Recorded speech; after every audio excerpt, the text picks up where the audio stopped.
शिव पार्वती विवाह कथा। भारतीय संस्कृति में शिव और पार्वती के विवाह की कथा विशेष महत्व रखती है। ये कथा केवल एक देवता और देवी के विवाह की कहानी नहीं, बल्कि जीवन और सृष्टि के संतुलन का प्रतीक है।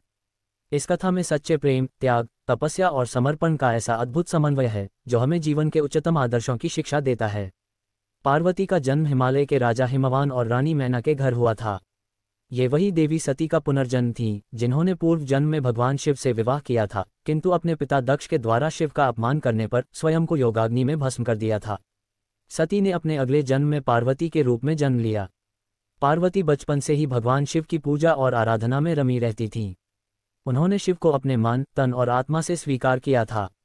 समय बीतने के साथ पार्वती के मन में शिव को अपने पति के रूप में प्राप्त करने की इच्छा और प्रबल हो गई। उनके इस प्रण और इच्छा को देख माता पिता ने भी उनका समर्थन किया। पार्वती ने कठिन तपस्या का मार्ग अपनाने का निर्णय किया और वन में जाकर तपस्या में लीन हो गईं। उन्होंने कठोर उपवास और तप का अनुसरण किया। पार्वती के इस कठिन तप से संपूर्ण ब्रह्मांड हिल गया। उनके समर्पण और निष्ठा से प्रभावित होकर भगवान विष्णु और ब्रह्मा जी ने शिव से पार्वती से विवाह करने का आग्रह किया। जब नारद मुनि ने पार्वती के इस प्रयास को देखा तो वह उनसे मिलने आए। उन्होंने पार्वती को आशीर्वाद दिया और कहा कि उनकी तपस्या और निष्ठा के कारण शिव का हृदय पिघलेगा। नारद मुनि ने पार्वती के माता पिता को भी बताया कि पार्वती का विवाह शिव से होना निश्चित है, लेकिन इसके लिए उन्हें अपने प्रयास में किसी प्रकार की कमी नहीं रखनी होगी। भगवान शिव तपस्या में लीन थे और किसी प्रकार का सांसारिक मोहमाया उन्हें आकर्षित नहीं करता था। ऐसे में शिव को विवाह के लिए प्रेरित करना कठिन कार्य था। देवताओं ने कामदेव की सहायता ली ताकि वह शिव के हृदय में प्रेम का संचार कर सकें। कामदेव ने शिव पर पुष्प बाण चलाया, जिससे उनकी तपस्या भंग हुई। लेकिन जैसे ही शिव ने अपनी तपस्या में विघ्न देखा, उन्होंने क्रोधित होकर अपने तीसरे नेत्र को खोल दिया। इसके परिणामस्वरूप कामदेव भस्म हो गए। हालांकि कामदेव की पत्नी रति की व्यथा और भगवान शिव की करुणा ने कामदेव को पुनर्जीवित कर दिया, लेकिन केवल विचार के रूप में। शिव को जब पार्वती की तपस्या के बारे में पता चला तो वह प्रभावित हुए। शिव ने पार्वती का प्रेम और तपस्या देखकर उन्हें परीक्षा लेने का निर्णय लिया।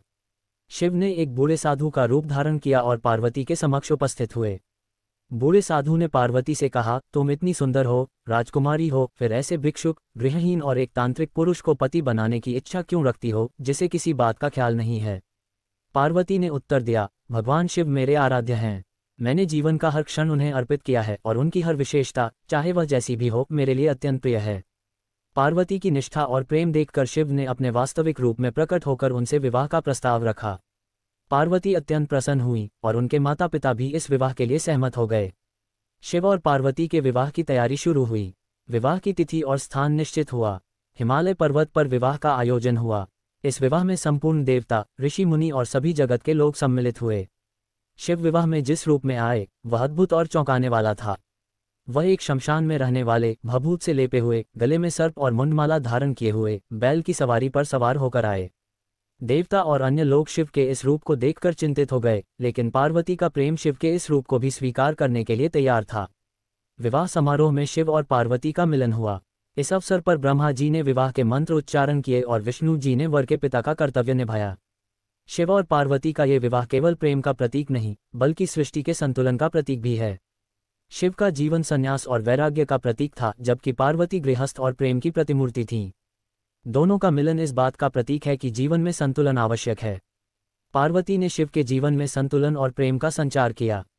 उन्होंने शिव के क्रोध को शांत किया और उन्हें एक सामान्य जीवन का आनंद लेना सिखाया। दूसरी ओर शिव ने पार्वती को भी ध्यान, वैराग्य और तपस्या का मार्ग दिखाया। दोनों का यह मिलन इस बात का साक्षी है कि जब स्त्री और पुरुष अपने स्वभाव का सम्मान करते हुए एक दूसरे का पूरक बनते हैं तो जीवन में आनंद और शांति का मार्ग प्रशस्त होता है। शिव और पार्वती के विवाह के बाद उनके 2 पुत्रों का जन्म हुआ, कार्तिकेय और गणेश। कार्तिकेय युद्ध और साहस के प्रतीक बने, जबकि गणेश बुद्धि और विवेक के प्रतीक माने गए। इनके जन्म के बाद शिव और पार्वती का परिवार संपूर्ण हुआ। गणेश का जन्म और उनकी कथा विशेष रूप से प्रसिद्ध है। ये दर्शाता है कि किस प्रकार शिव और पार्वती ने अपने बच्चों के प्रति प्रेम और कर्तव्य निभाया। गणेश ने भी परिवार के प्रति अपने कर्तव्यों का पालन किया और उन्हें भगवान के रूप में पूजा जाने लगा। शिव और पार्वती का विवाह प्रेम, त्याग, संतुलन और जीवन के आदर्शों का प्रतीक है। ये कथा हमें सिखाती है कि जीवन में स्थिरता और शांति तभी संभव है जब दोनों पक्ष एक दूसरे के पूरक बने और प्रेम का पालन करें। ये कथा भारतीय संस्कृति का अभिन्न अंग है और आने वाली पीढ़ियों के लिए प्रेरणा का स्रोत बनी रहेगी।